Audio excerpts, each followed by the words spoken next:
All right, in this video, what I'm doing here for y'all today is check this out.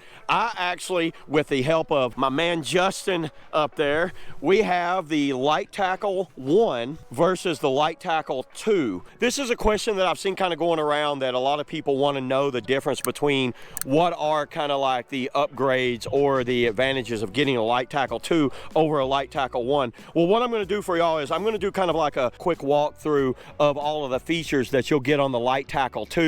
And I've been really impressed with this because this is actually what I consider a part 2. So what Crescent has done, they kept kind of the same DNA of the original LiteTackle, which is an amazing like hull stability, tracking, I would say slow moving river / lake boat, and they kept that same DNA and just upgraded it with features. And that's what I'm going to do for y'all today, is I'm going to go through these features now. So let's get to it. All right, so starting up here at the bow, check these out. The same handles. It has the injected molded handles. I've always liked these handles. They're really strong, easy to carry, comfortable on your hand to carry them right here. The handles, by the way, are the exact same in the back, still the side kind of carry handles.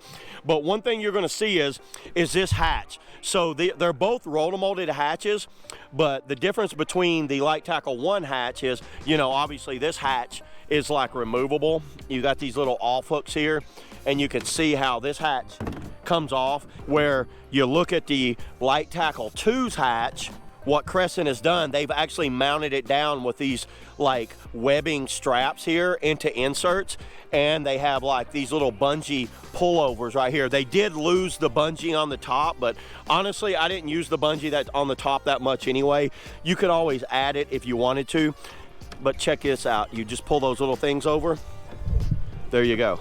So what that webbing does, instead of a hinge, it lets the hatch go way open so you can get easier down. Opening looks to be identical. There's no changes in that opening. It's exactly the same. And this hatch has been dry for me. I've been using this boat all day and I've liked it. It's been dry. But look what they also added on top of it. So this is where you get into one of the features. So what this does, this lets you, you know, use this as a paddle park down like that. Or you can put the ends of your rods up.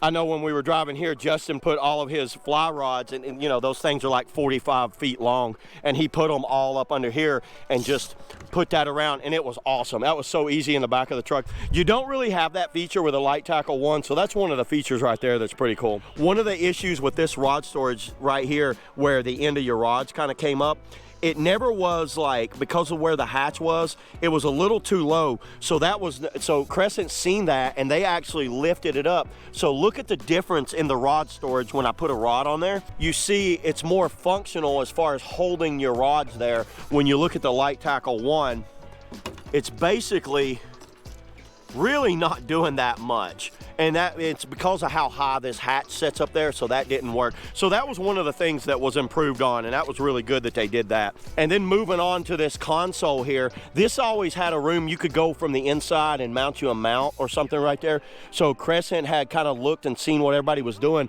and they actually mounted a Yak Attack gear track inside that area to utilize that spot. So anybody that wanted to put maybe a camera mount or a fish finder and then run their transducer down inside here, because this has a transducer box on the hull where the LiteTackle I doesn't have a transducer box on the hull. So if that's something that's important to you, that's one of the another features that you're going to save on that. Like, it's an available aftermarket accessory for the traction pads, and I just like the traction pads on the LiteTackle II. What Crescent did, they actually widened up this area. When you look at how small these are right here, kind of gave you a better feeling while you're standing on there. Both of them have super strong hulls as far as kiss-offs on the bottom for like holding weight in the hull. And then moving up, foot braces are exactly the same.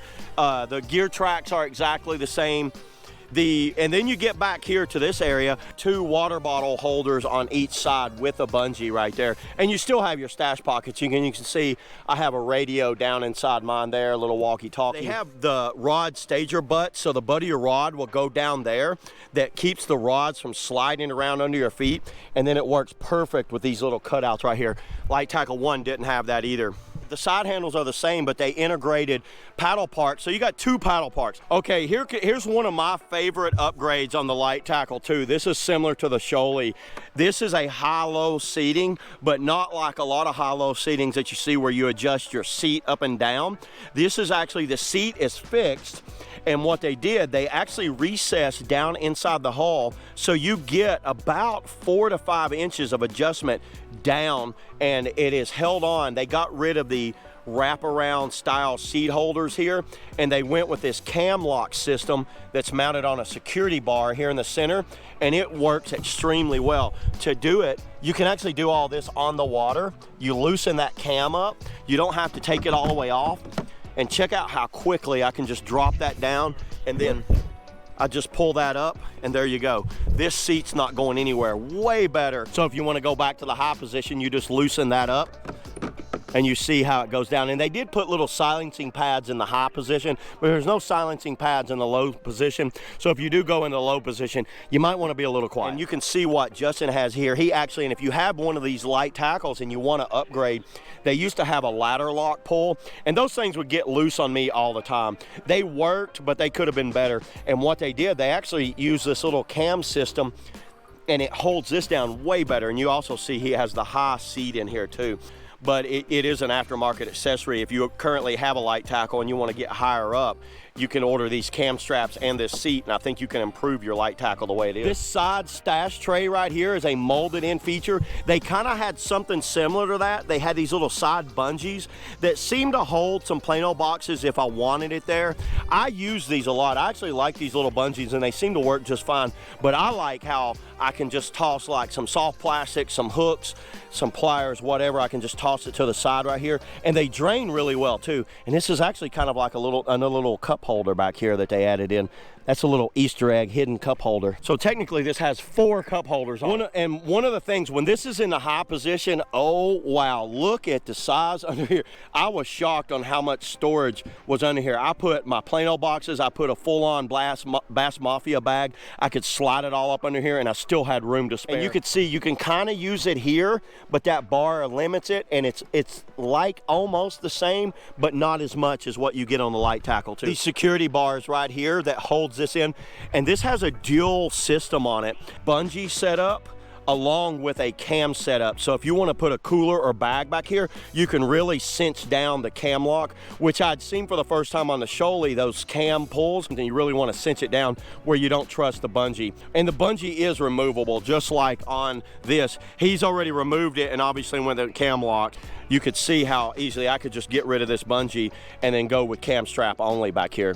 The LiteTackle I had these little pad eyes right here. They did remove them. Those pad eyes don't, you guys leave in the comments if you ever use these pad eyes, because I don't think those things were functional that much. There's pad eyes back here, the same with on the LiteTackle I. I haven't seen them used that much, honestly. The tank well is, on paper it looks bigger in the LiteTackle I, but they're very similar. The only reason it doesn't look as big is because they added a hatch to it, and I absolutely love this hatch. You've put something in the front hatch, it's always end up in the back of the boat. How the heck are you going to get out here? You have to pick this thing up and shake it to get it go back to the front. Well, now you can just open this up, and there it is right there. And having this back hatch gives you access to something else you see they've done here. They've added a spot for a power pole or a motor mount back here, where this is more set up. You're not getting a power pole. You'd have to be innovative with some creative system back here to get a power pole, but this is more like a transom mount for a trolling motor. You could still put a trolling motor on this, but you got to kind of make a bracket back here. And also you see something else. These are these little frog eyes right here. That's what I've always called them, as little frog eyes. And what it is, it's where steering would come out for a motor or a rudder or something like that. You would drill that out so you could run internal steering on this, where the original LiteTackle, it kind of had it. It was kind of like hidden away right there, but it was very cumbersome to run these out from what I've seen. Both of them have molded in drain plugs, which is always a plus. These don't break off. These are very solid. I'm not going to go over the hulls because it's exactly the same. By the way, the specs are exactly the same too. 12'4", they're 34 inches wide, 75 pounds, and the weight capacity is around 450 on both of them. So you're going to be exactly the same as far as the specs.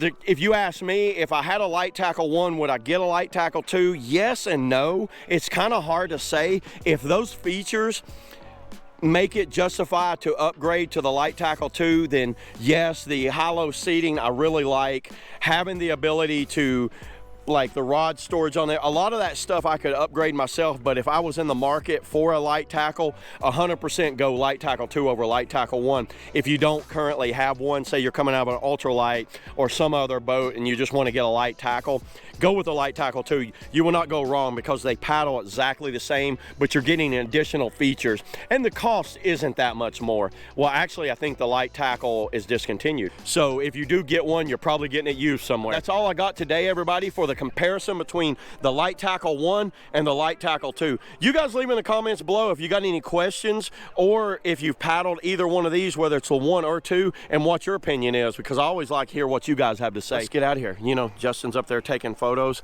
We're out here on a little small creek about to hit the lake, so let's go fishing. Woo!